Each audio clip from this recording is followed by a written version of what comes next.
E allora si è voltato improvvisamente alla gente che era lì e ha detto: la gente che cosa dice che io sia? Chi dice che io sia?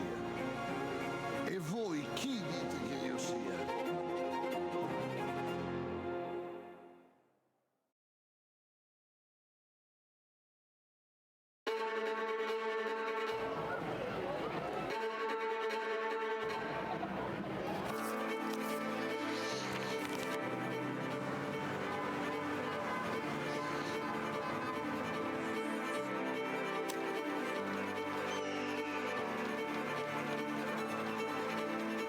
Vi prego, vi imploro, con umiltà e con fiducia, permettete a Cristo di parlare all'uomo.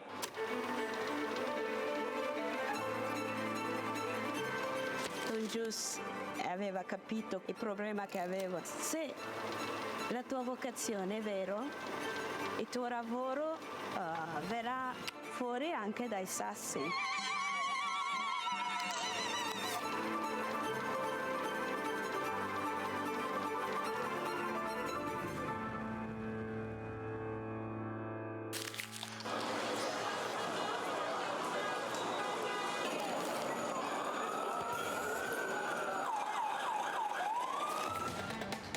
Di comunicare la fede agli altri, ma veramente insieme a loro riscoprire che cos'è la fede, che cos'è la fede per me.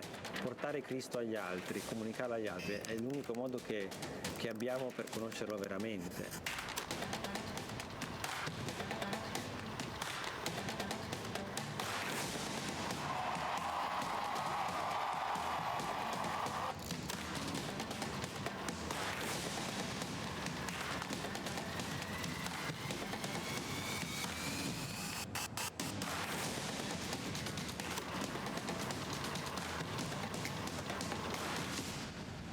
L'iter communionis aiuta a comunicare all'esterno la ricchezza di vita, di giudizi, di tentativi, di opere che nascono dalle persone e dalle comunità. L'iter communionis è proprio la vita del movimento. Scrivete all'iter communionis le vostre esperienze, ci fate bene.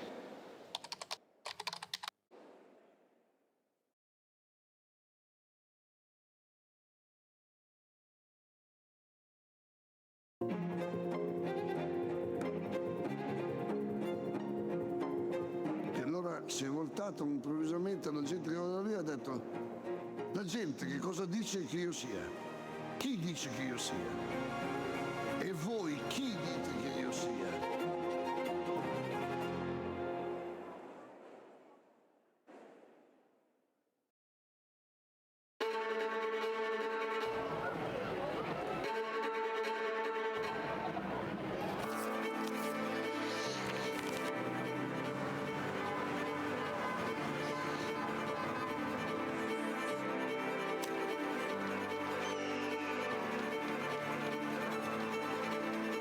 Vi prego, vi imploro, con umiltà e con fiducia, permettete a Cristo di parlare all'uomo.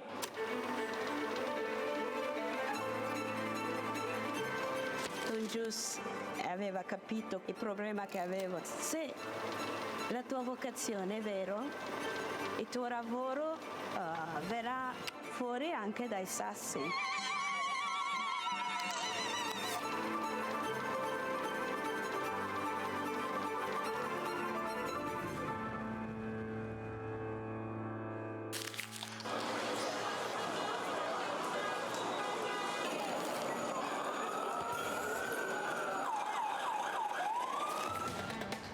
Di comunicare la fede agli altri, ma veramente insieme a loro riscoprire che cos'è la fede, che cos'è la fede per me.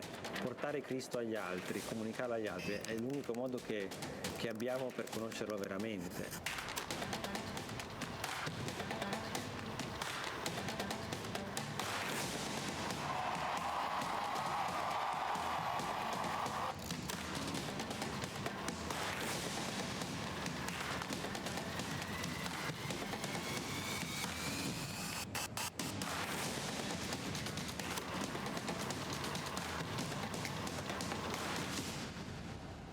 L'Itere Communionis aiuta a comunicare all'esterno la ricchezza di vita, di giudizi, di tentativi, di opere che nascono dalle persone e dalle comunità.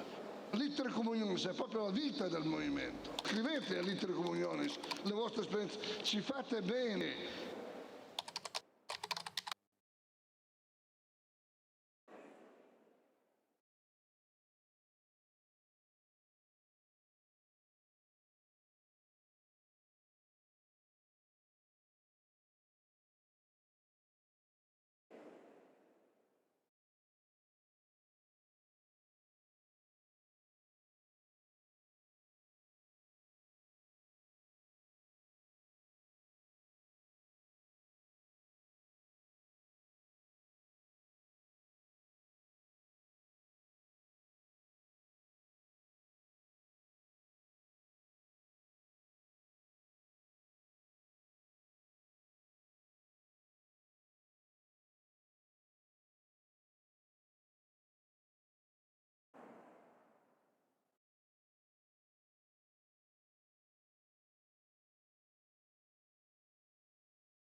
questa civiltà dell'amore.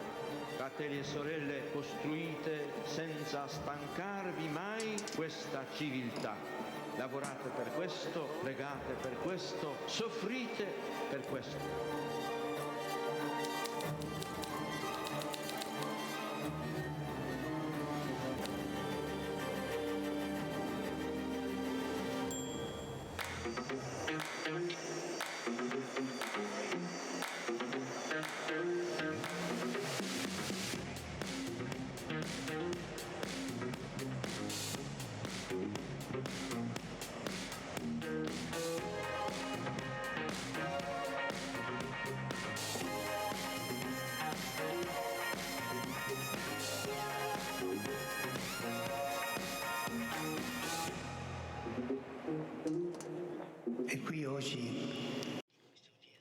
Aujourd'hui, dans cette audience, il y aura deux pères. Ce sont les premiers.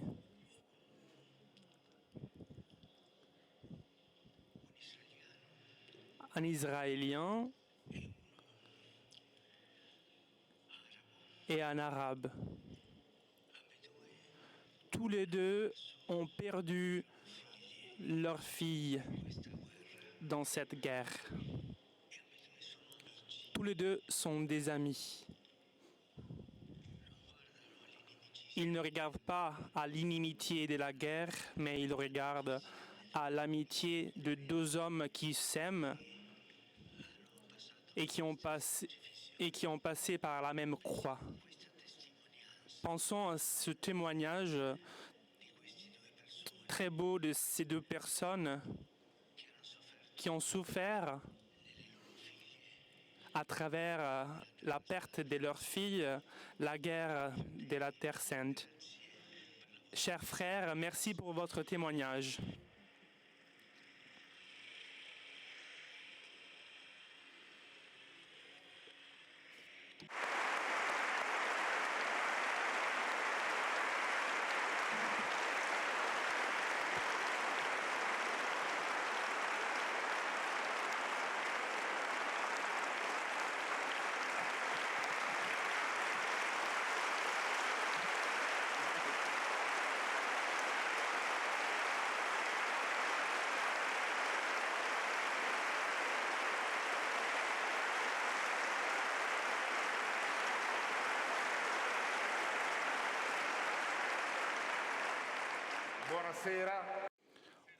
Bonsoir à tous. Je suis Alessandro Banfi, journaliste, et j'ai l'honneur de vous présenter Colum McCann, qui est un écrivain irlandais et américain et auteur du roman Apeirogon.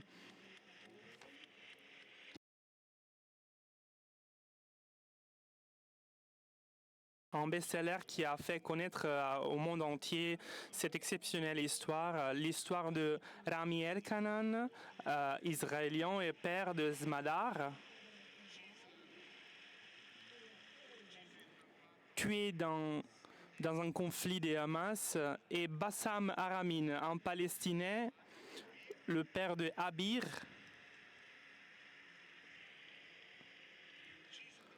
tué par un soldat israélien. Tous les deux sont des activistes d'une organisation non gouvernementale qui s'appelle The Parent Circle, le cercle des parents. Je veux dire que peu de mots aujourd'hui parce qu'il n'y a pas trop de mots à nous dire. La guerre nous renferme toujours dans notre propre douleur.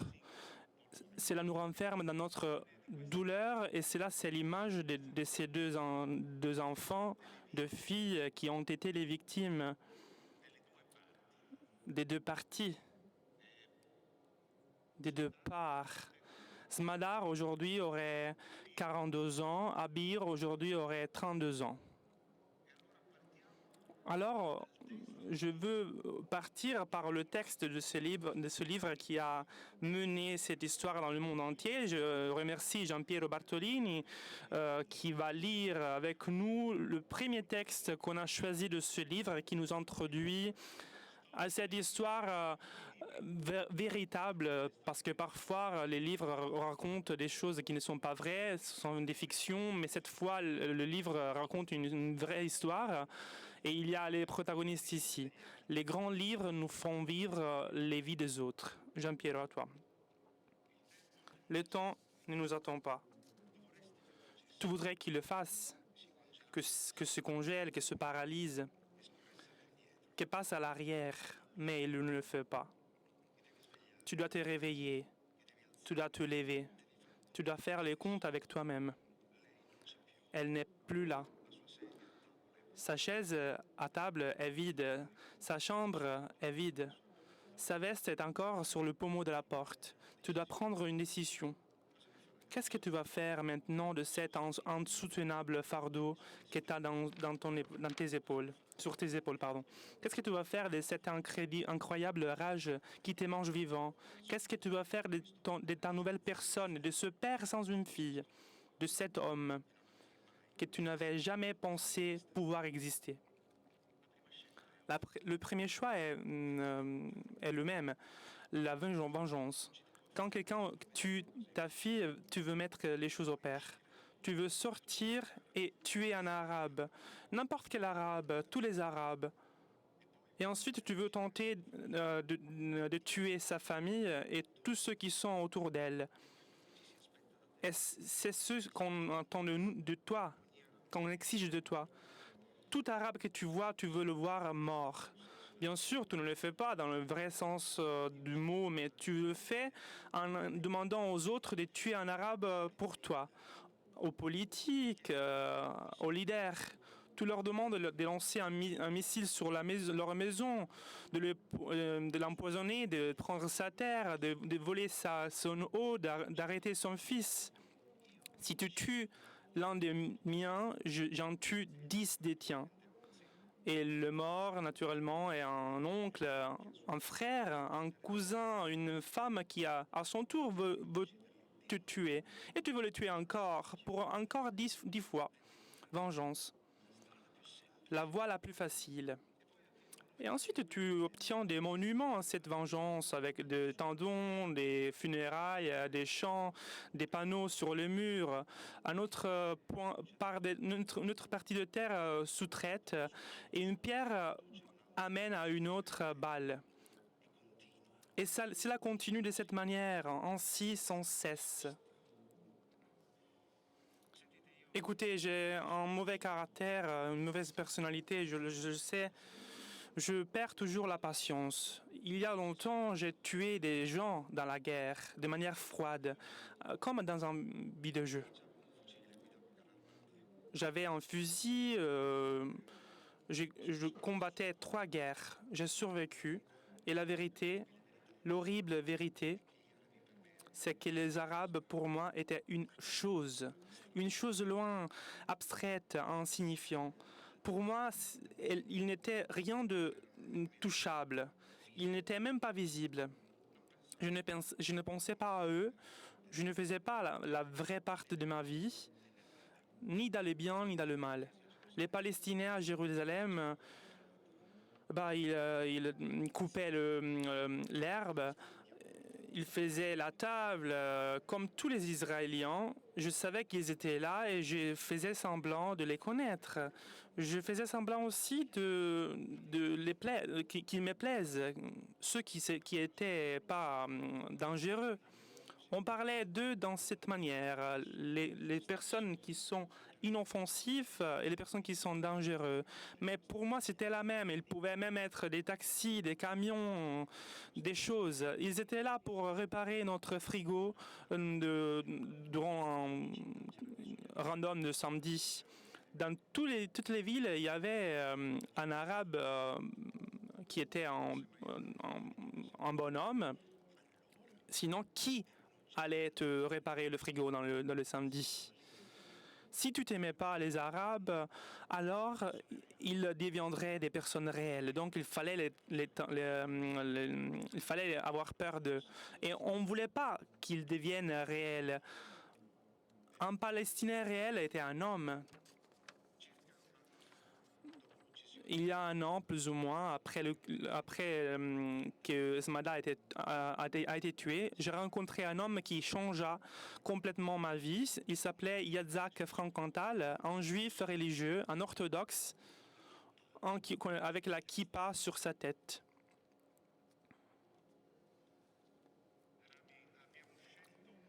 Rami, nous avons choisi ce texte parce que synthétiquement raconte le but de la question. Comment ça s'est arrivé que pour toi les Palestiniens deviennent des êtres humains?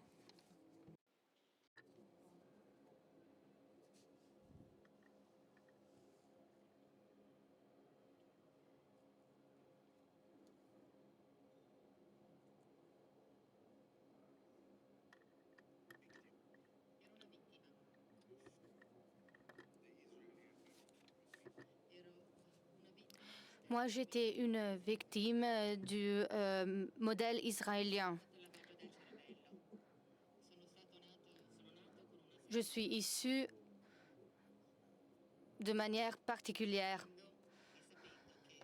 en sachant que si j'étais faible, je serais mort. Et ça était la mentalité. La mentalité selon laquelle nous sommes des victimes depuis 3000 ans. Seulement nous sommes les victimes. Et nous envoyons nos enfants à apprendre ce victimisme quand ils ont 16 ans dans l'armée. Et puis ils reviennent avec le slogan dans la tête. Et puis ils vont dans les checkpoints. Et les garçons et les filles de 18 ans doivent décider si les personnes qu'ils rencontrent sont des personnes normales ou des agresseurs. Et donc, j'étais partie de Parents Circle. Il y avait cet homme avec la kippa. Nous cherchons à catégoriser les personnes pour leurs vêtements, pour leur comportement. Je pensais qu'il était un fasciste, qu'il mangeait des Arabes, et j'ai prête à combattre avec lui. Et lui, il m'a invité à écouter une rencontre de ces fous de Parents Circle. C'était il y a beaucoup d'années. Je ne voulais pas le faire, mais j'étais curieux quand même. Et cette rencontre m'a changé la vie. Pour la première fois dans ma vie, j'avais plus ou moins 45 ans à l'époque. Et pour la première fois, j'ai rencontré les Palestiniens et j'ai vu qu'ils étaient des êtres humains. Ils n'étaient pas seulement des personnes qui travaillaient dans la route. Ils n'étaient pas des terroristes. Ils étaient des êtres humains qui faisaient les mêmes choses que nous, que moi. Ils souffraient comme moi. Et moi, j'étais tout à fait choquée par ça. Je me suis émue. Et puis j'ai vu cette femme palestinienne qui est venue vers moi avec sa robe palestinienne. Et elle avait une photo de son fils. Et aussi ma femme porte un portrait de notre fille. Cette rencontre m'a changé la vie. À partir de ce moment-là, ma vie a été dédiée à voyager partout pour parler à tout le monde, parce que les personnes doivent écouter. Il y a des personnes qui ne veulent pas écouter, mais il y a des personnes qui veulent écouter un message. Nous n'avons pas un destin prédestiné. Nous pouvons changer notre destin. Et une fois pour toutes, nous pouvons interrompre ce cycle de violence infini. Et nous pouvons le faire en nous parlant ensemble, les uns aux autres. Et puis, en 2005, j'ai rencontré cet homme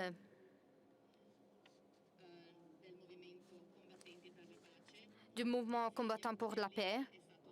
Mon fils Elik était l'un des fondateurs avec le fils de Bassam. Nous ne sommes plus. Son humanité, son honnêteté, tout m'a conquis de lui. Et il a conquis ma femme aussi. Nous sommes devenus des amis. Nous nous sommes visités. Nous nous sommes approchés beaucoup l'un à l'autre. Et puis, 2 ans après, le 16 janvier 2007, j'étais en train de conduire avec ma femme et j'ai reçu un appel qui m'a dit que Abir avait été tué par une balle palestinienne à la nuque. Nous sommes restés à l'hôpital à Jérusalem. Et pour moi, c'était comme perdre ma fille la 2e fois. J'étais détruit. Et qu'est-ce que nous faisons maintenant? Nous nous sommes dit.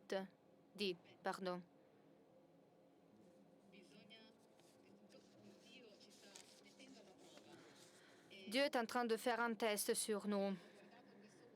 Et puis j'ai regardé cet homme et je l'ai suivi. J'ai suivi son exemple, son humilité. J'ai suivi sa capacité de faire croire aux personnes qu'il est possible de vivre ensemble pour tout le monde, en oubliant le passé, en regardant l'avenir. Et comprendre que nous, en tant que personnes qui ont souffert beaucoup, nous, les Arabes, les Israéliens, les musulmans, les Palestiniens, nous tous avons l'autorité morale à dire au monde entier, sans exception, partout, que tout le monde a le droit d'être libre. Tout le monde a le droit d'être normal. Tout le monde a le droit d'être respecté en tant qu'être humain. C'est ça l'histoire.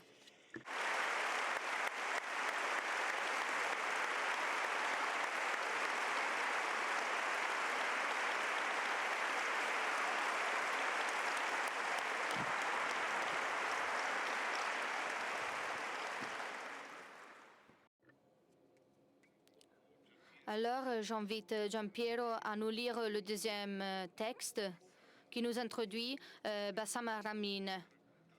Vous avez déjà entendu dire de leur amitié.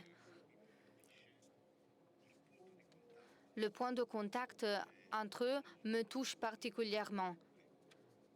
À toi la parole. È una tragedia. C'est une tragédie de prouver toujours que nous sommes des êtres humains. Non seulement avec les Israéliens, mais aussi avec les autres Arabes, nos frères et sœurs, avec les Américains, avec les Chinois, avec les Européens. Et pourquoi ça? Moi, je n'ai pas l'aspect d'un être humain. Je ne saigne pas comme un être humain. Nous ne sommes pas spéciaux. Nous sommes des personnes comme toutes les autres.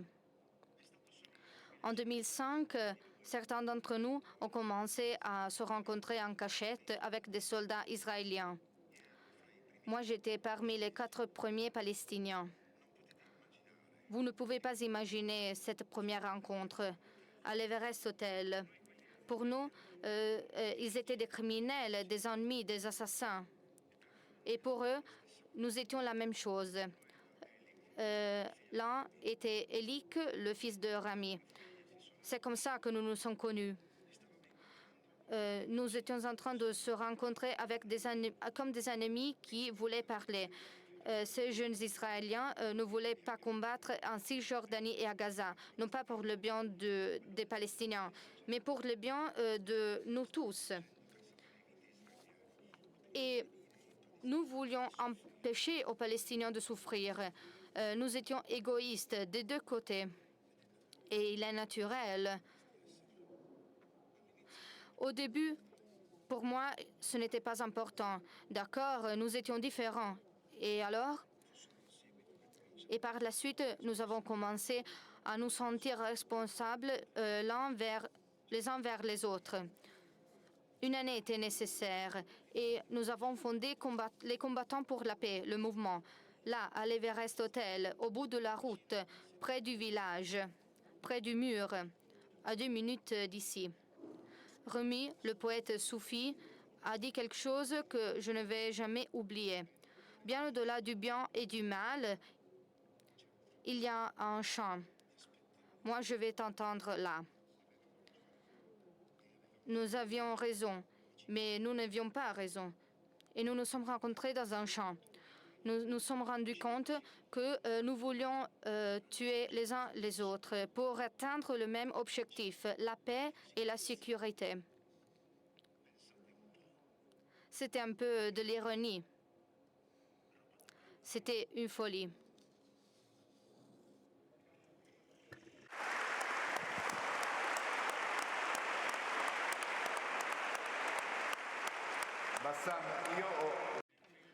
Bassam, moi j'ai choisi ce texte parce que ça m'a rappelé Shakespeare, le marchand de Venise. Moi, je ne saigne pas, même si je suis juif. C'est une citation du marchand de Venise. Ça m'a rappelé le même mot de Shakespeare. Je ne sais pas si c'était ton intention, mais à la fin, l'expérience humaine est la même. Et alors, il y a ton conte de ton histoire. Et pour les personnes qui lisent ce livre, eh bien, ces personnes découvrent un itinéraire unique dans son genre.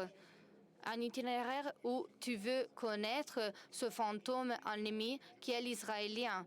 Tu veux comprendre l'Holocauste. Tu apprends la langue juive et à la fin, il y a cette rencontre extraordinaire avec Rami. À toi la suite.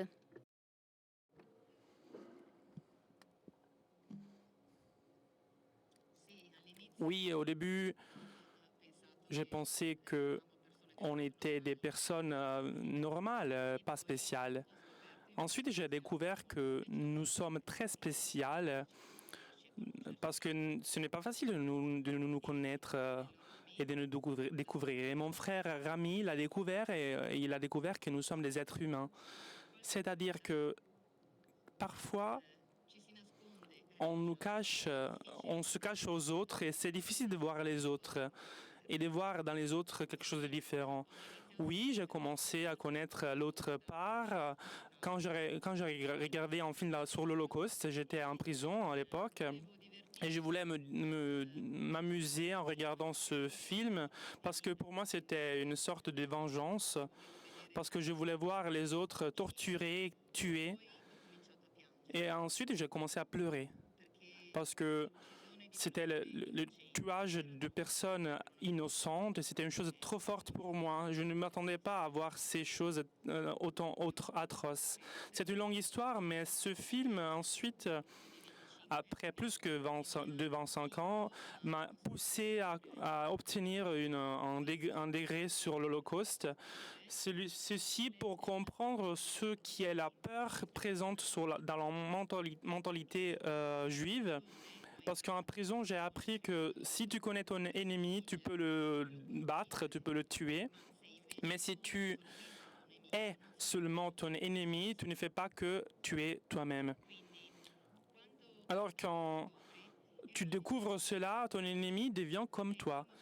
Et c'est là les premiers pas pour comprendre qui est ton ennemi. Et tu recherches toujours une façon encore plus efficace pour le connaître. Et quand tu comprends et crois que à la fin du jeu, tu dois t'asseoir et parler avec lui, je me suis dit, mais pourquoi je dois attendre jusqu'à la fin pour le faire? Asseyons-nous maintenant et parlons maintenant avant de continuer à nous tuer. Ce n'est pas facile, clairement. Ce n'est pas une chose facile, ce n'est pas facile d'être palestinien en général. Quelqu'un a même dit que si tu n'es palestinien, tu as déjà gagné dans la vie. Tu dois prouver d'être un bon être humain et tu dois prouver de mériter de vivre et d'exister sous l'occupation israélienne. Ceci est notre ennemi commun, aux Israéliens et aux Palestiniens. S'il n'y avait pas d'occupation, on n'avait pas besoin de nous tuer. Donc c'est là notre mission, de faire terminer cette occupation de manière qu'on peut coexister, cohabiter de la même manière, à côté de l'un de l'autre. Sinon, malheureusement, on doit continuer à sacrifier les vies de nos enfants de tous les côtés. pour nous protéger, pour protéger les pierres sacrées de Jérusalem. Cela dépend de nous. C'est à nous à décider ce qui est plus important, si nos vies ou les pierres sacrées. C'est cela la question.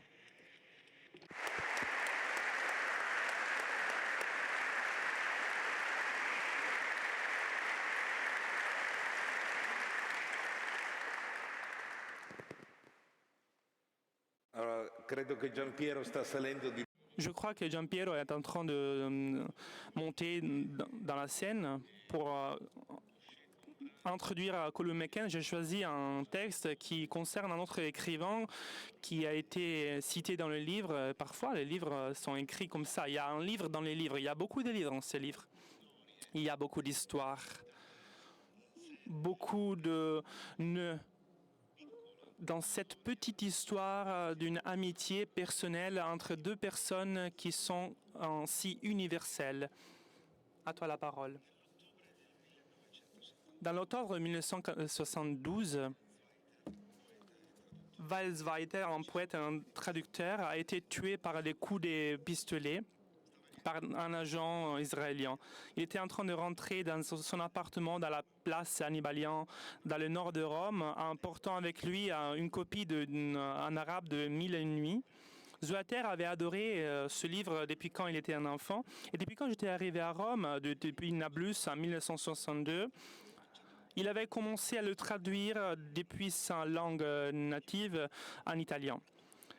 Plus qu'autre chose, il voulait en capturer la poésie originale. Il pensait que peu en Italie connaissaient la véritable beauté des histoires. Les traductions étaient plutôt en anglais, en français, mais jamais à partir de l'arabe.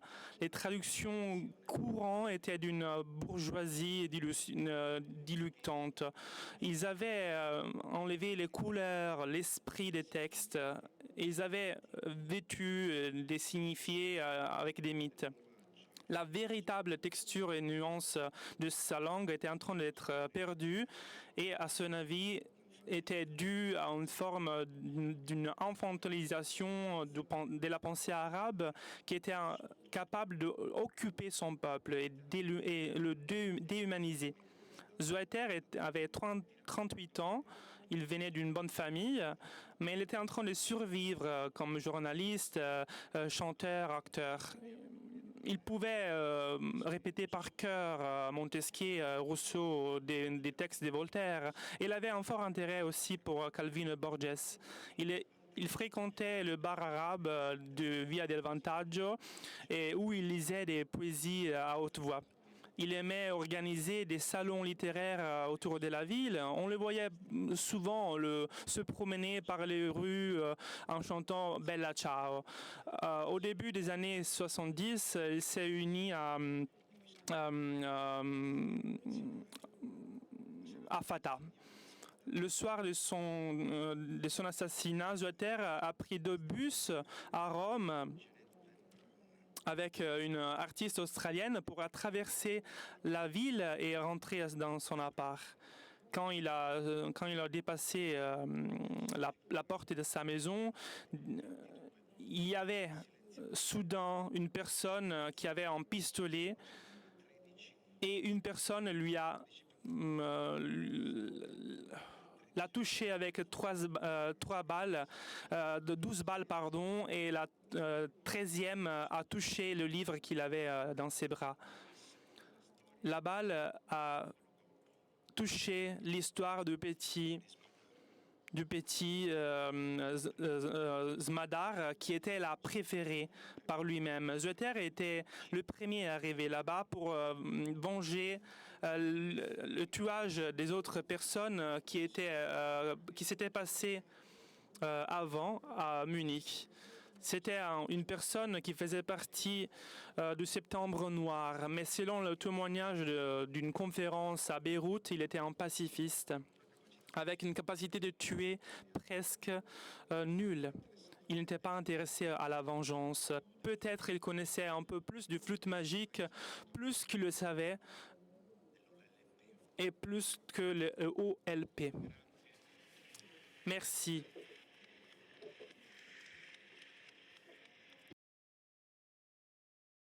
Merci Giampiero Bartolini pour ces lectures.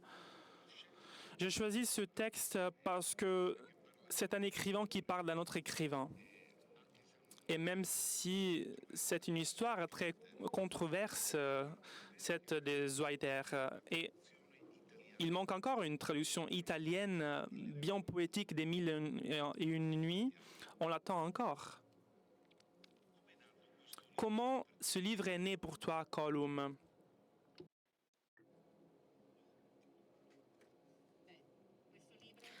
Alors, ce livre est né du courage de ces deux hommes. Le jour où je les ai rencontrés, j'ai commencé à pleurer, je le dis sans honte, après que j'ai entendu leurs histoires de comment ils avaient perdu leur fille, comment ils voyaient ce monde détruit et comment ils cherchaient à réparer ce monde. Et puis, je suis rentrée à New York où je vis, et j'ai cherché à mettre ensemble ces histoires. Et 2 ans après que j'avais commencé à écrire ces histoires, que Bassam et Rami étaient en train de raconter l'histoire de leur fille pour les garder vivantes.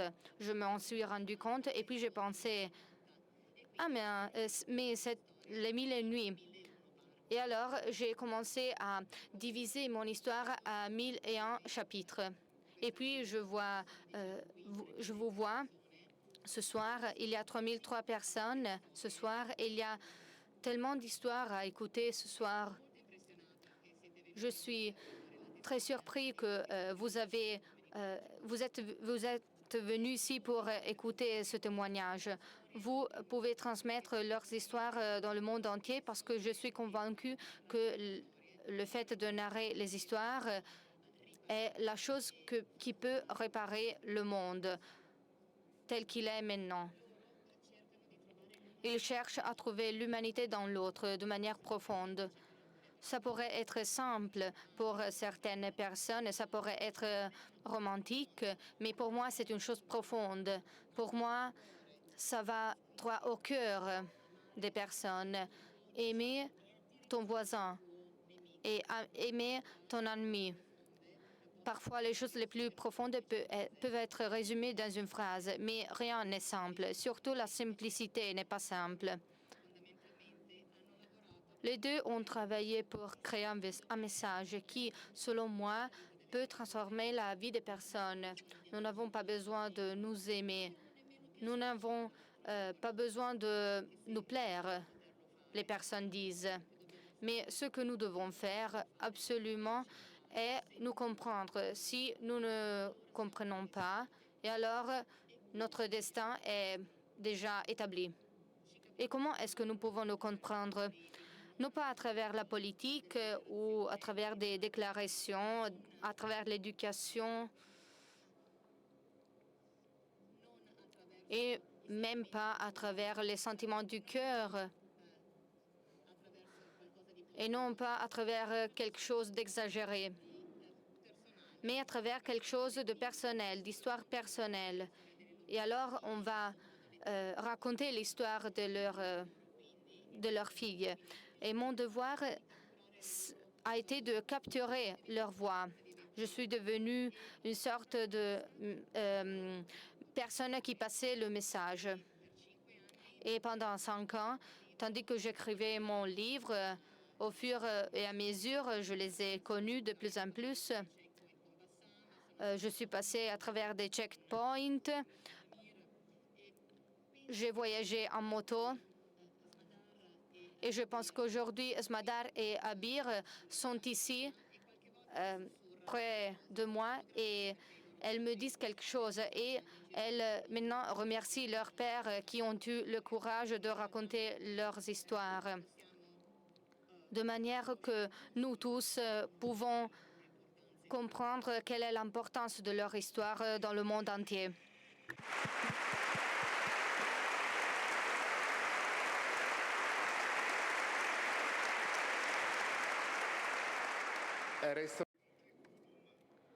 Colum, je continue avec toi pour te poser une autre question.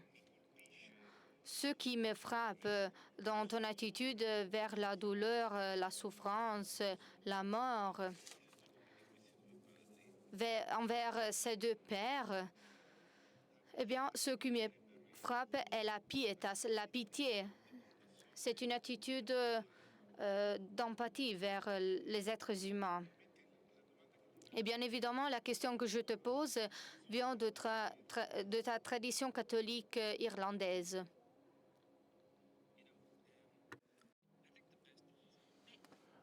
Je crois que la meilleure réponse que je peux donner à n'importe quel type de question, c'est « je ne sais pas ».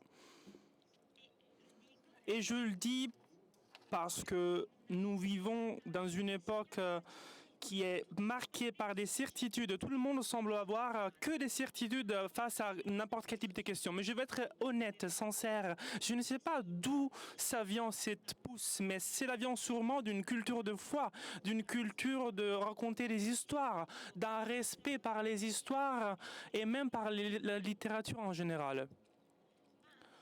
Mais je ne suis pas capable de organiser tout cela. Je ne peux pas dire qu'il vient de l'Irlande, de la Palestine, de l'Italie, de l'Israël. Je crois que cela appartient au cœur humain, non pas d'un territoire. Et il y a une phrase arabe très belle du 6e siècle d'une série de poètes qui s'appelle Mu'allaqat, et il s'appelle aussi les poèmes pendants, les poèmes pendants qui étaient mis au matin dans les marchés dans des villes entre lesquelles Bagdad. Et dans l'un de ces poèmes, il y a quelque chose d'extraordinaire. Et il a été dit aussi dans les histoires des Bassam et Rami. Il y a cette espérance que cette désolation puisse amener un soulagement. C'est difficile de répondre à cela. La désolation peut-elle amener un soulagement? Peut-être au début, on peut penser non, mais parce que quelqu'un qui perd sa fille, comment peut-il trouver un soulagement? Mais avec peut-être un peu de temps et distance, peut-être ces personnes le peuvent trouver, parce que ces personnes nous donnent l'exemple. Il faut explorer le territoire du corps humain, parce que la réponse est dans cela. Et cela serait conduit au thème de la foi et au thème des thèmes spirituels très profonds sur ceux qui sommes nous. C'est triste de penser que tout cela soit né de quelque chose de tragique. Mais trouver le soulagement dans la poésie est possible. Je ne veux pas interrompre notre rencontre ainsi, mais cet homme a une poésie de Darwish qui parle de ces thèmes. Je ne sais pas, peux-tu citer ce poème? Oui, tu peux me le demander de le citer, tu dois le faire.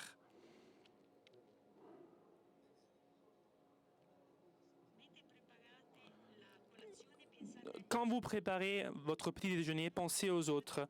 N'oubliez pas de donner à manger aux colombes. Pensez aux autres.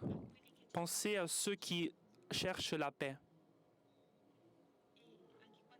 Et même quand vous allez payer la facture de l'eau, pensez aux autres.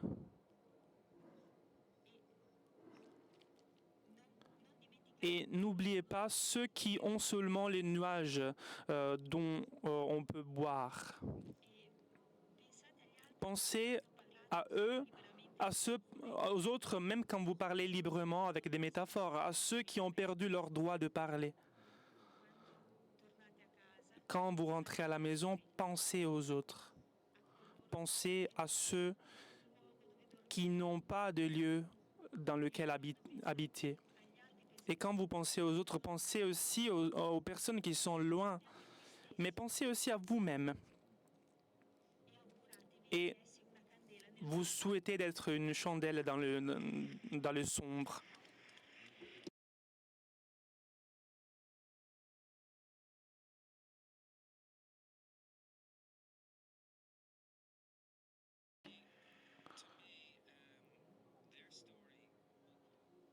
Pour moi, leur histoire, est devenue cette chandelle dans l'obscurité, une chandelle qui donne de la lumière aux autres chandelles et qui en allume d'autres aussi. Cette chandelle a été une lumière dans l'obscurité. Rami, je veux te poser une question. Tu as dit dans une interview qu'on a fait pour Trace que la grande douleur pour la disparition de Smadar t'a rendu frère avec Bassam. Est-ce que tu penses que cette fraternité, qui est un peu la question qu'on a dans le cœur, nous tous, quand on regarde de loin, entre guillemets, la Terre Sainte, la Palestine, Israël, penses-tu que cette fraternité puisse être élargie? This is a really tough question. Il s'agit d'une question très très difficile pour moi.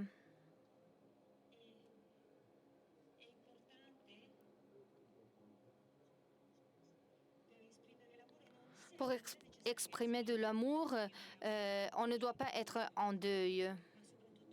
Mais surtout, il n'est pas nécessaire pour comprendre le respect. Il n'est pas nécessaire d'être à notre place pour pouvoir apprécier ces choses. Beaucoup de personnes, par contre, qui ont vécu ce que nous avons vécu, eh bien, ces personnes cherchent la vengeance. D'autres personnes se sentent prédestinées. Et il y a d'autres personnes qui sont en colère, qui veulent se venger. D'autres qui veulent continuer ce cycle de violence. Et d'autres encore meurent seuls, enfermés dans eux-mêmes. Mais les combattants pour la paix, les Parent Circle et d'autres personnes qui luttent pour la paix, eh bien, ces personnes sont très peu, mais elles sont fortes et elles peuvent transmettre ce message en montrant aux autres un autre exemple. Ce n'est pas une utopie, c'est quelque chose de réel, de possible. Vous pouvez venir ici et nous toucher. Nous sommes réels. Nous ne sommes pas une invention de Colum.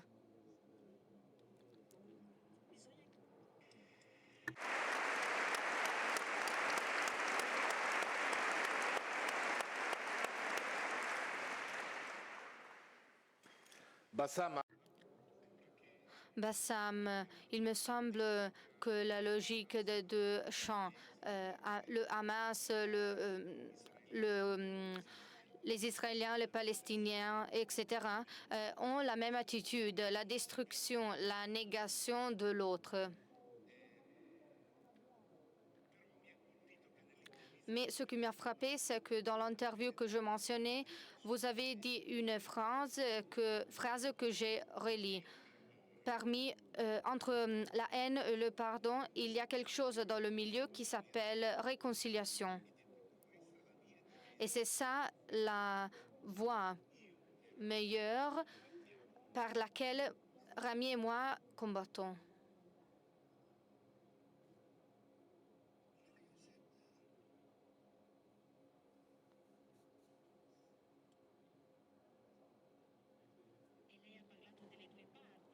Vous avez parlé des deux côtés, le Hamas et le gouvernement de Netanyahou. Mais il y a aussi le peuple palestinien. Le Hamas ne représente pas les Palestiniens, mais il fait partie des Palestiniens.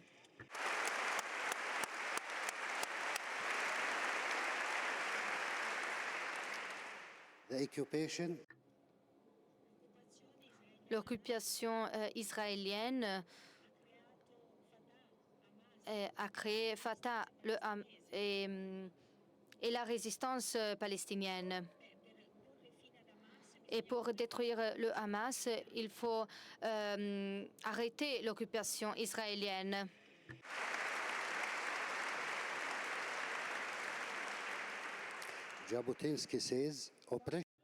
Jabotinsky dit que l'oppression crée de la résistance.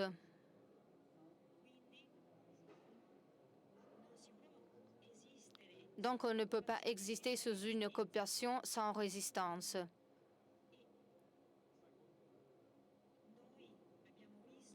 Et nous avons vu qu'il y a eu une lutte qui continue depuis 100 ans. Mais jusqu'à ce point, aucune solution n'a été établie. Il y a encore l'occupation. Il y a plus de souffrance, plus d'atrocités. Et donc, il est temps de comprendre que le peuple israélien, le gouvernement israélien, doit reconnaître le droit, l'autodétermination des Palestiniens pour créer un État palestinien. Le reste du monde doit reconnaître l'État palestinien, l'État de la Palestine.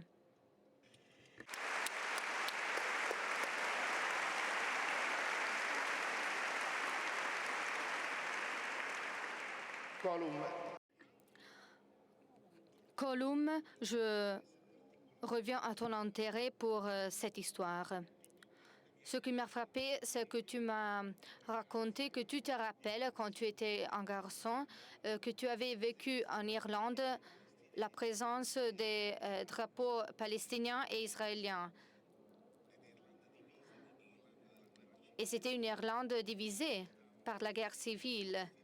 Les catholiques avaient les drapeaux israéliens et les réalistes avaient les drapeaux de l'autre côté. Et dans ton pays, la paix est arrivée. Après beaucoup de douleur, après beaucoup de terrorisme, avec beaucoup de divisions. Comment est-ce que ton histoire a été un background pour une possible réconciliation en Palestine?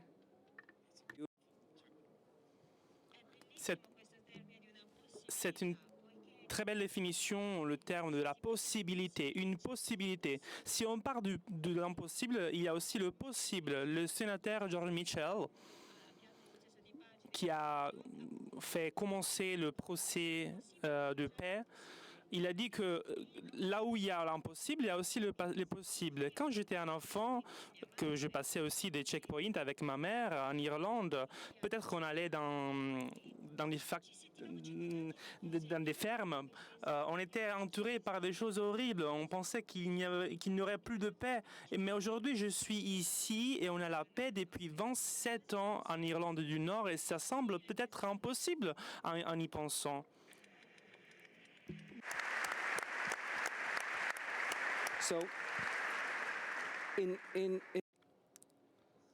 Donc, si nous observons des situations de ce genre dans le monde entier, Rami et Bassam disent qui aurait jamais pensé que après autant d'années après l'Holocauste, il y aurait une ambassade israélienne à Berlin, une ambassade allemande aussi en Israël. Qui aurait pu imaginer qu'il y aurait une ambassade mutuelle dans les deux pays? Et le fait, c'est que les guerres finissent, mais comment cela finit? Qui désire de la faire terminer? Combien de temps il faut pour la faire terminer? Je crois qu'au fond de tout, il y a un flux de personnes cachées, silencieuses, mais si on rencontre, si on écoute ces personnes, on peut faire ce changement, parce que le changement est possible quand les personnes peuvent faire écouter leur propre voix.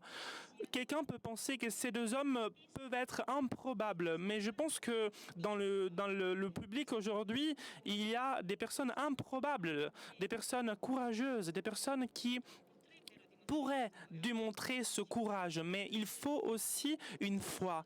Et aussi, il y a sûrement beaucoup de personnes qui ont de la foi. Des personnes qui sont capables de se lever et dire « Je crois que ce qu'on pense être impossible peut être possible ».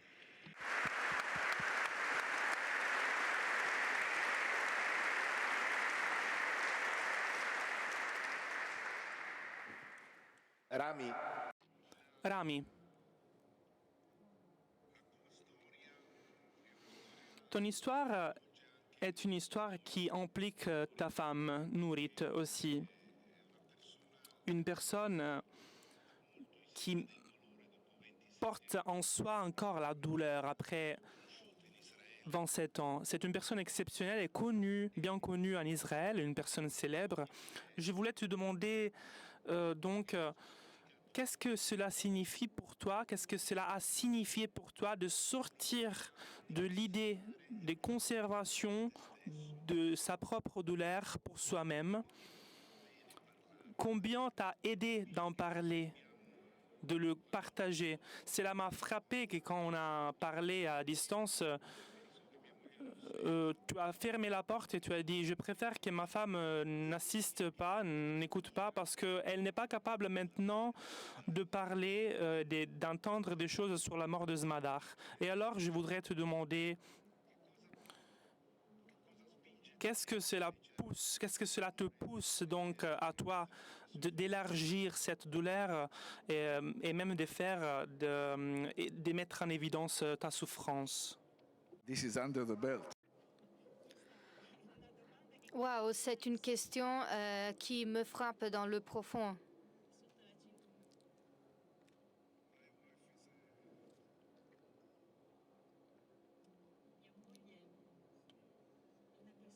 Ma femme est une personne exceptionnelle. C'est une femme très noble, avec une grande puissance. Moi, je crois qu'une tragédie d'une mère ne peut pas être comparée à d'autres tragédies sur Terre, jamais. La tragédie d'une mère qui perd sa fille, qui est l'extension de sa féminité, ça va au-delà de ma compréhension. Et ma femme est une activiste pour la paix.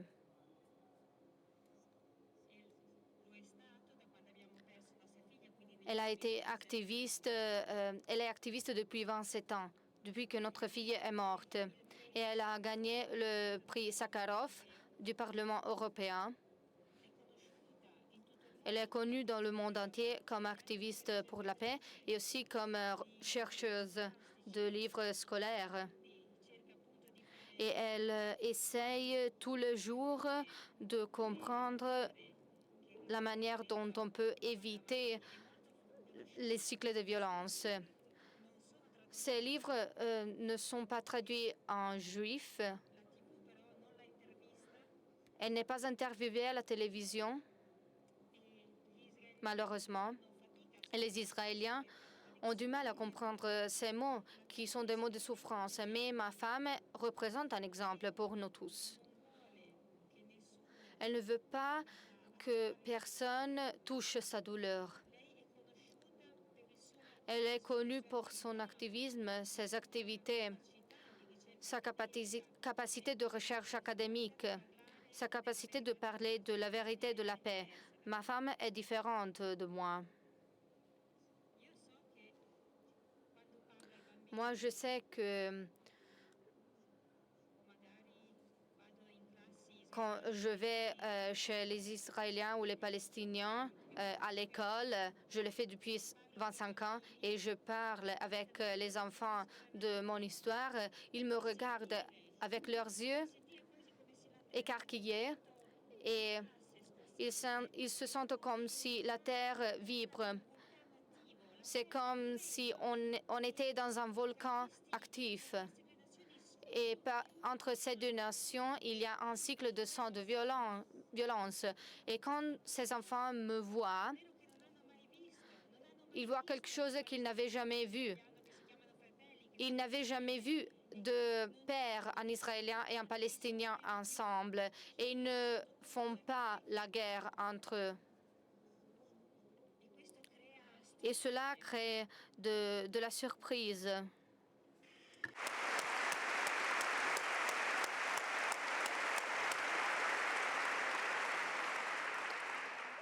And when I start to speak, Et quand je commence à parler, je dis quelque chose en arabe.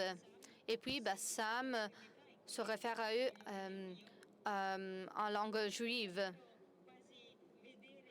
Vous pouvez presque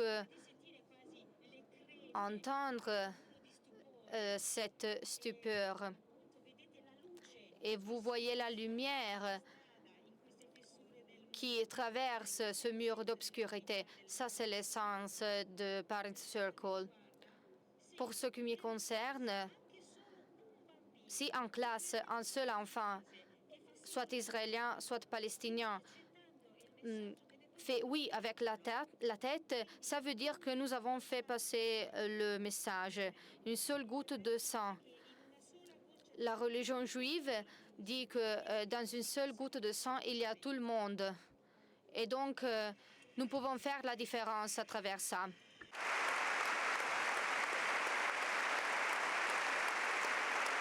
Thank you, Alex. Sorry to be.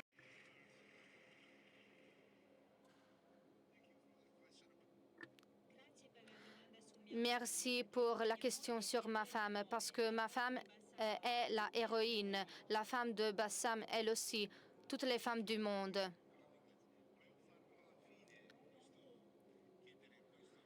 Je voulais poser cette question à la fin.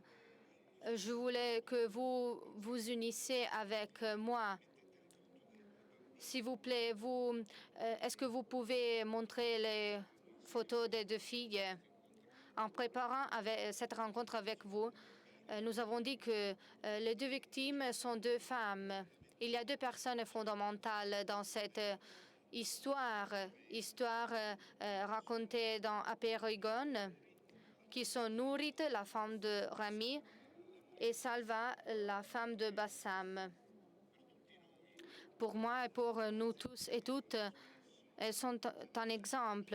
Elles sont les femmes toujours et les filles qui payent le coût de la guerre qu'elles ne voudraient pas faire.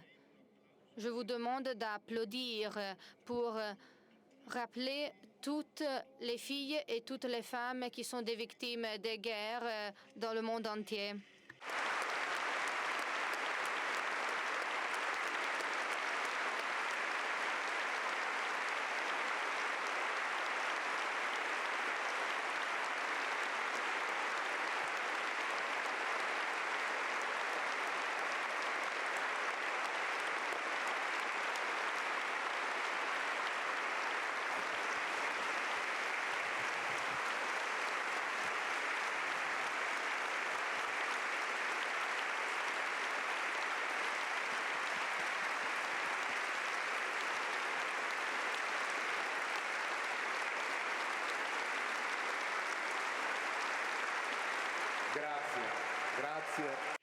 Merci.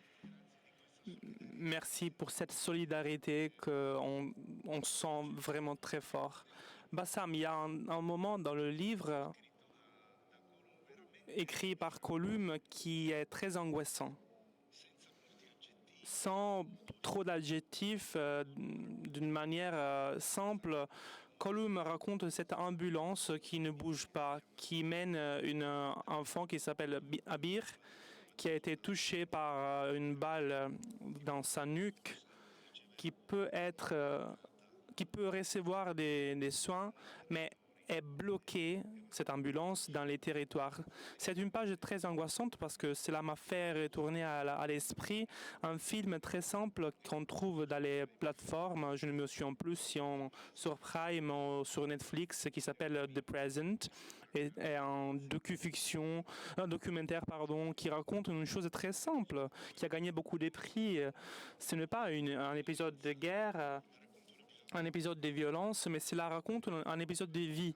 Un mari qui veut faire un cadeau à sa femme. Et alors, cela raconte très bien de comment on vit là-bas. Une chose qu'on ignore beaucoup de fois.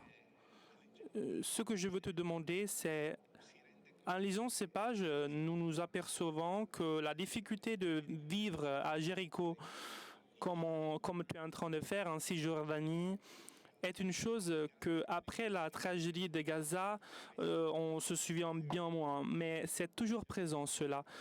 Tu as déjà dit que tu es contraire à l'occupation des territoires de l'armée israélienne, mais est-ce que tu peux faire comprendre, expliquer à nous qu'on est loin, comment c'est la situation là-bas?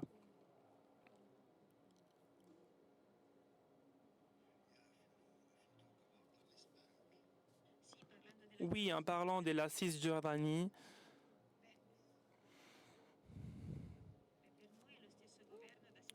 pour nous, c'est le même gouvernement depuis 75 ans. Tout nouveau gouvernement continue la politique d'occupation tout en ayant plus de conflits, des personnes et des agressions. Et en ce moment, il y a un vrai désastre en cours, mais personne n'en parle. Plus de 600 personnes depuis le 7 octobre ont été tuées. Plus de 10 000 prisonniers ont été des otages et ont été pris, même des enfants, des femmes. Et aussi la manière dans laquelle les prisonniers ont été traités, c'est quelque chose d'incroyable parce que jamais il y a eu ces traitements dans les histoires, même en face des caméras. Ce n'est pas quelque chose de secret, mais comme je le disais avant, chaque jour, nous espérons que ce soit un jour de moins de l'occupation. Nous espérons qu'on peut arriver à une fin, à une termination de cela. Je me rappelle d'un général de CIA il y a 20 ans qui a dit la résistance toujours n'a jamais été battue jusqu'à aujourd'hui. Et il a dit que la résistance de la Palestine va continuer à résister jusqu'à quand il y a une occupation. Et je crois que les Palestiniens et les Israéliens seulement ensemble peuvent battre l'occupation et la faire terminer.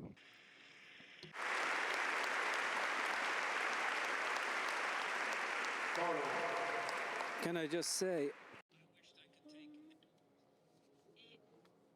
je veux juste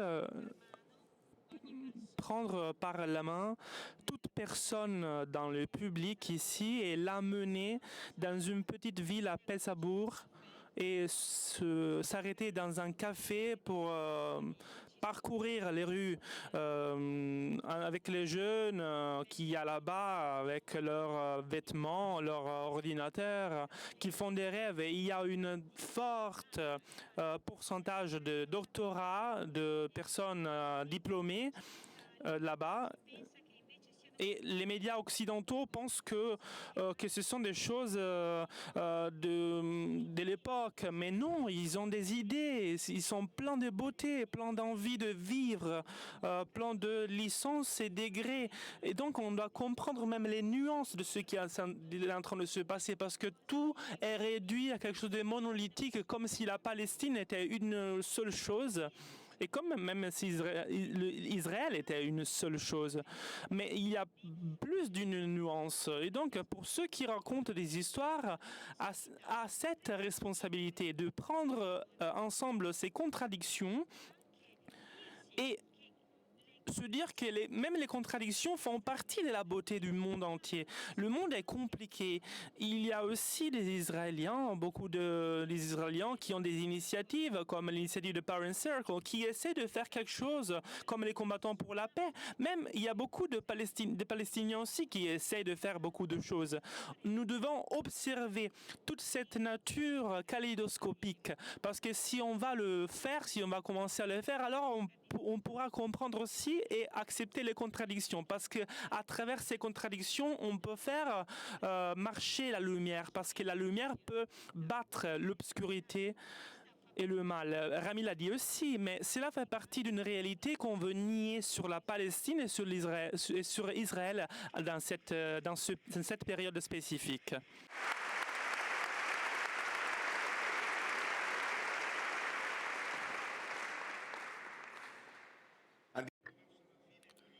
Nous arrivons à la conclusion de cette rencontre. Je voudrais revenir au point initial de notre histoire. Je voudrais demander à Rami et à Bassam après l'impression que vous avez eue d'encontrer le pape François.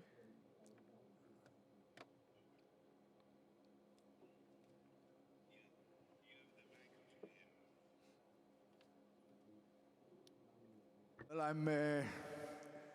I'm afraid to reveal a secret here that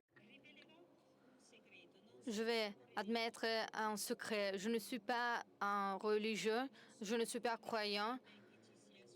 Je ne suis pas le plus grand croyant sur Terre et je ne savais pas à quoi m'attendre dans la rencontre du pape. Mais je dois dire que je me suis émue beaucoup.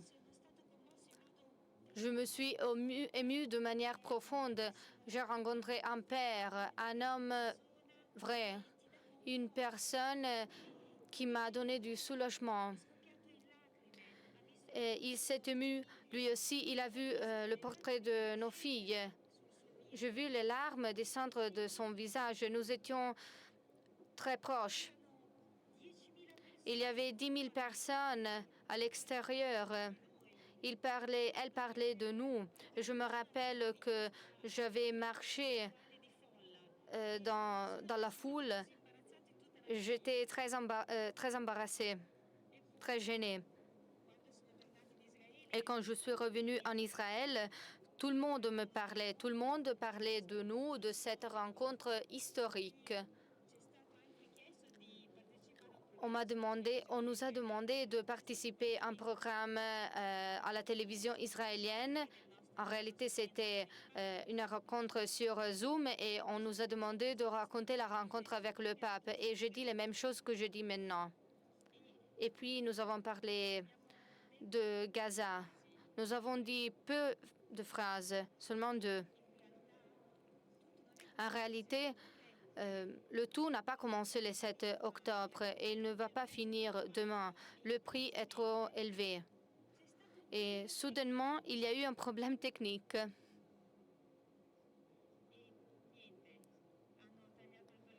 Et voilà, le lien a été interrompu. Les Israéliens ne sont pas capables d'écouter.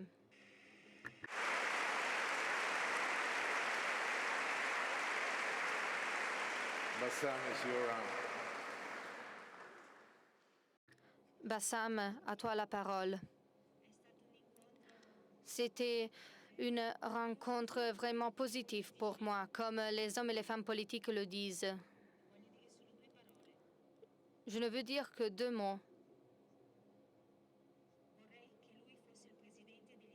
Je voudrais qu'il soit le président des États-Unis.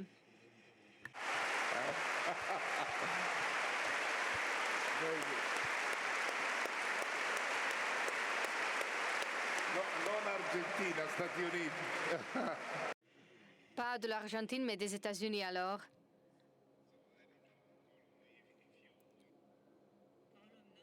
Colum, je ne sais pas si tu veux ajouter quelque chose. Oui, bien sûr. Je veux ajouter quelque chose sur le pape et sur la manière dont il a reconnu la profondeur d'un monde que quelqu'un pourrait appeler ordinaire.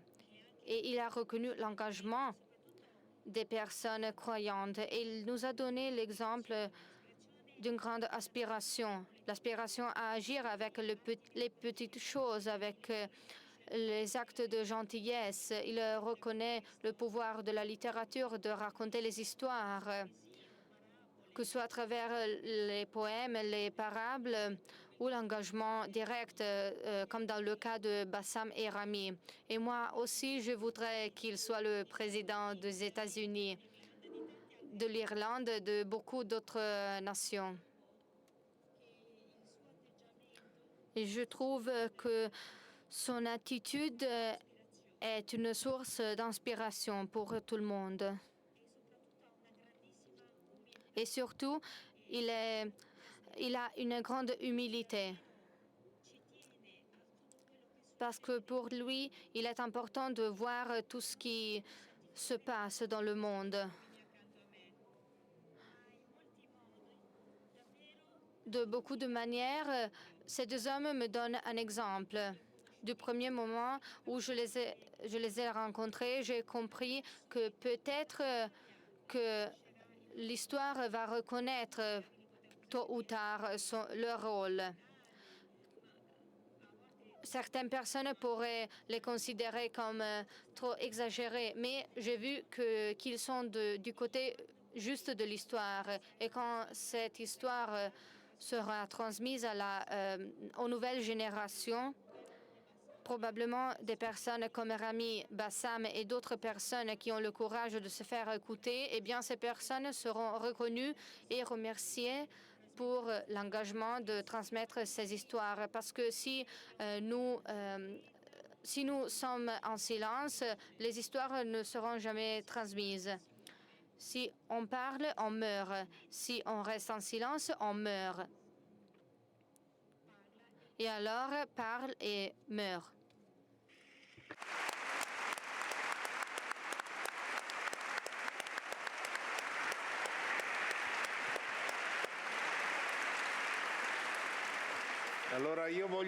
Et alors donc je veux remercier Marco Aluigi du meeting de Rimini et Lorenzo Fazzini des librairies Vatican qui ont permis ce miracle, parce que je le retiens un miracle, que vous pouvez être ici en présence avec votre physicité à témoigner une espérance possible, comme cette rencontre a été intitulée. Merci.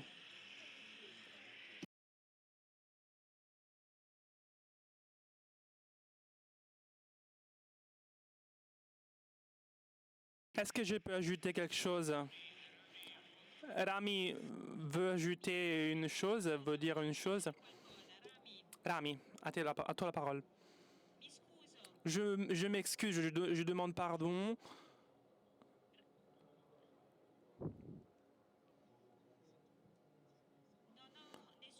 Je n'ai pas de raison pour aimer Hamas, le responsable de la mort de ma fille. Et comme Bassam l'a dit, ici, on n'est pas en train de parler d'une partie qui domine l'autre. Il y a une nation qui domine l'autre, qui est plus forte de l'autre. Et on a besoin de quelque chose désespérément pour bouger de cette situation. Et moi, même seulement pour épargner une goutte de sang, je m'adresserai au diable en personne. Ce que Hamas a fait le 7 octobre a été de mettre le problème de la Palestine au centre de l'attention. Et c'est une chose qui devait se produire de plusieurs générations, de plusieurs temps. Ce conflit ne peut pas être géré. Ce conflit ne peut pas être caché sous le tapis. C'est un conflit qui est vivant, un conflit qui est en cours, qui demande de l'attention. Je ne connais pas la réponse. Une nation, 2 nations, 10 000 nations, une fédération, une confédération. Mais je sais une seule chose. Notre avenir ensemble dépend seulement et uniquement d'un seul mot. Le mot est respect. Il faut être capable de respecter la personne à côté de nous. Comme toi, tu veux être respecté, tu dois respecter. Parce que si on gagne cela, le reste, ce sont des choses techniques sur lesquelles on peut arriver à un accord. Une chose est bien claire. Le conflit maintenant est devenu comme une télé-réalité. Eh bien, chacun soutient son groupe, son propre équipe. C'est comme c'est comme un match de football, pardon. Il y a aussi une concurrence entre les victimes. Parce que chacun veut montrer ses propres blessures. Et plus les blessures sont horribles, et mieux c'est de les montrer. Et il n'y a pas capacité d'écoute mutuelle. On continue d'aller au fond des plagues, des blessures, sans la capacité de regarder de l'avant, sans tenir compte de ce seul mot qui est le respect. Et je crois que c'est arrivé le moment que le monde entier reconnaisse un État palestinien libre et indépendant et qu'on mette la parole fin à l'occupation et à la domination d'un peuple sur un autre et qu'on aille d'une page à l'autre dans notre histoire. Pardon.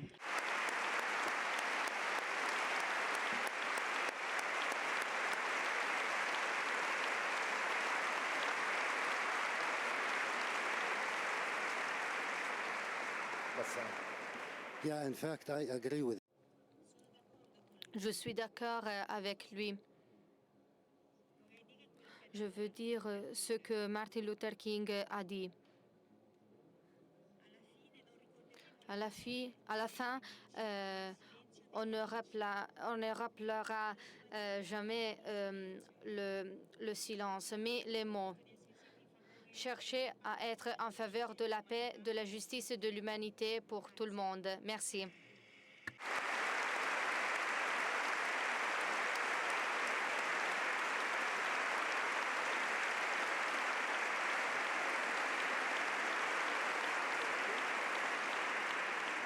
Sì, abbiamo finito. Nous avons terminé donc. L'un de nos grands maîtres disait « Ne restez pas tranquille ». Et donc, on accueille cette invitation de Bassam. Je veux conclure en vous donnant des avis très importants. Le premier, c'est de donner au meeting des dons. Si vous êtes satisfait, si vous êtes content de cette rencontre, comme je l'espère, vous pouvez soutenir le meeting. Entre autres, cette année, il s'est produit une chose vraiment particulière. Je veux vous lire ce qu'on donne à tous les modérateurs du meeting. En ces particuliers moments historiques où il y a bien plus de questions de comment c'est possible de construire un dialogue pour la paix, on ne pouvait pas être provoqué par ce que le cardinal Pizzaballa a dit durant la rencontre inaugurale du meeting. Et donc le meeting, pour cette raison, va donner une part des dons qu'on va prendre ici pour l'urgence en Terre Sainte. Donc, donnez, faites des dons même pour ce but. Donc, à la fin de cette rencontre, cela sera possible de acheter une copie du roman Aperoigon dans la zone D2, ici à côté. Et il y a aussi Colu Mecken qui est disponible à signer les copies que vous avez achetées. Et je vous signale aussi, je vous dis aussi que aujourd'hui, même grâce à l'initiative de Feltrinelli, ici à Rimini,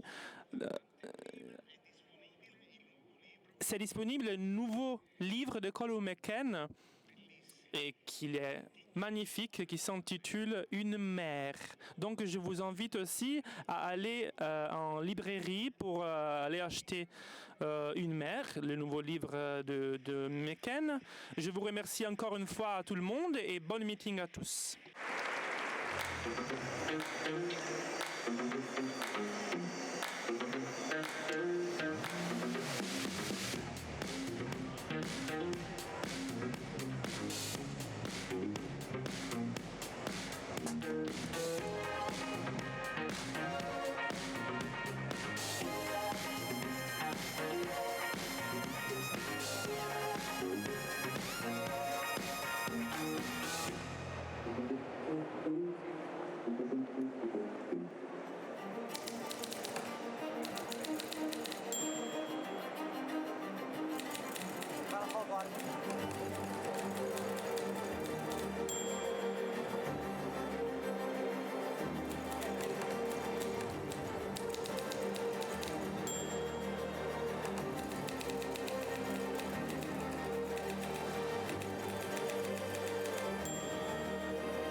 Civiltà dell'amore, fratelli e sorelle, costruite senza stancarvi mai questa civiltà. Lavorate per questo, pregate per questo, soffrite per questo.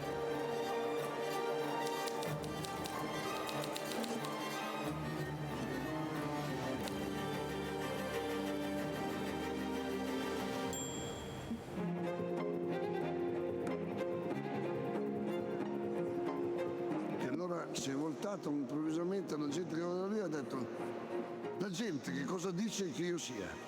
Chi dice che io sia? E voi chi dite che io sia?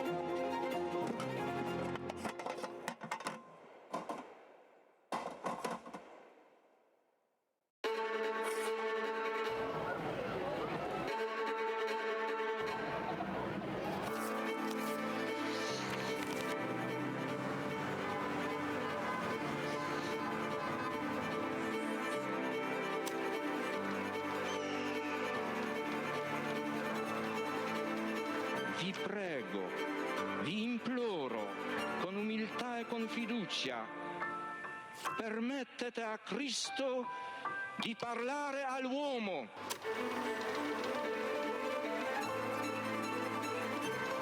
Don Gius aveva capito il problema che avevo. Se la tua vocazione è vero, il tuo lavoro verrà fuori anche dai sassi.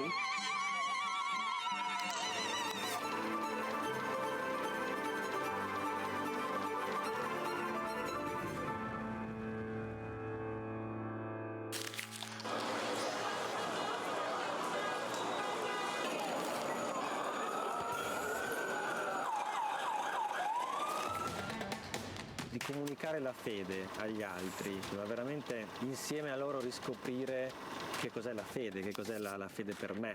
Portare Cristo agli altri, comunicarlo agli altri è l'unico modo che abbiamo per conoscerlo veramente.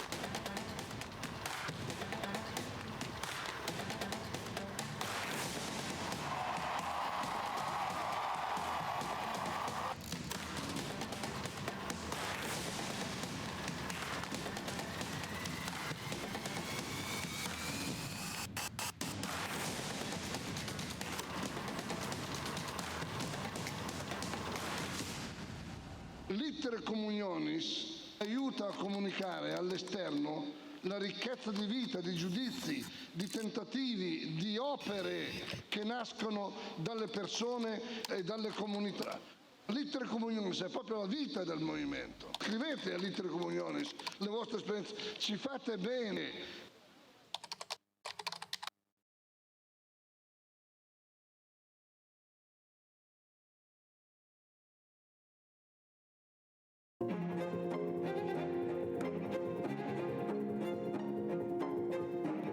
Si è voltato improvvisamente alla gente che era lì e ha detto: la gente che cosa dice che io sia? Chi dice che io sia? E voi chi dite che io sia?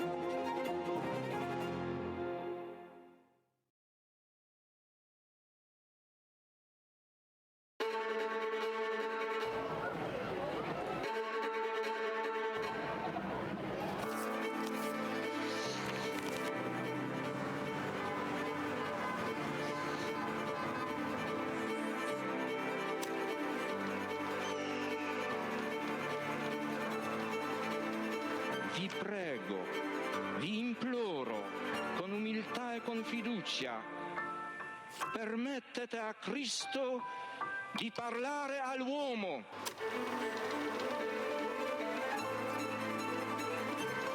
Don Gius aveva capito il problema che avevo. Se la tua vocazione è vero, il tuo lavoro verrà fuori anche dai sassi.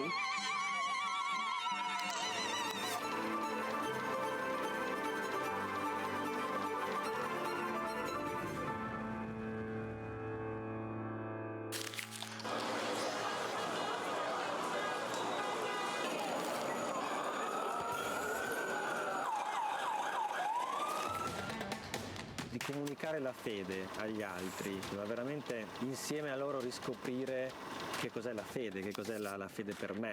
Portare Cristo agli altri, comunicarlo agli altri è l'unico modo che abbiamo per conoscerlo veramente.